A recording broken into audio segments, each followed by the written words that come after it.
It's now time for my Mount Rossmore. We continue in the AFC North.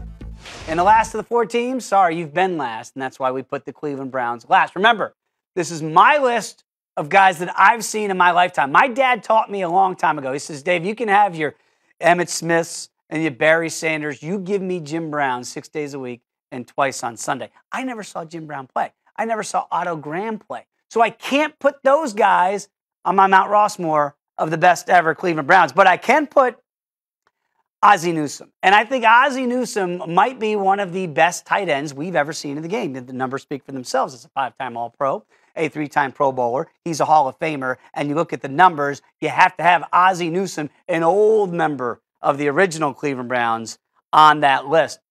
Bernie Kosar. I know some people might think that Bernie was always on the cusp of being a great quarterback, but he did get them to a couple championship games, and some of those losses were not his fault. John Elway and then Ernest Biner with the fumble.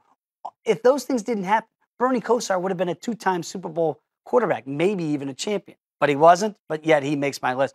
Joe Thomas is going to be in the Hall of Fame one day, and arguably one of the best tackles that we've ever seen in the NFL. He's kind of been lost on so many bad Browns teams, but Joe Thomas definitely on my list of Mount Rossmores for the Cleveland Browns. And then an oldie but goodie, and Clay Matthews. Yeah, the elder Matthews. What a stud linebacker he was. And you look at his kin, and you look at his kid with the Green Bay Packers, and they've got talent. He's got cousins. He's got nephews. He's got all. You see Matthews, and you know these guys can ball. And Clay certainly was a baller for the Cleveland Browns. So let me know what you think. And again, use that hashtag ITL if you agree. Again, I understand Jim Brown didn't see you play. Otto Graham didn't see you play. So I got Newsome, Kosar, Joe Thomas, and Clay Matthews Jr. as my best 4 Cleveland Browns that I ever saw play.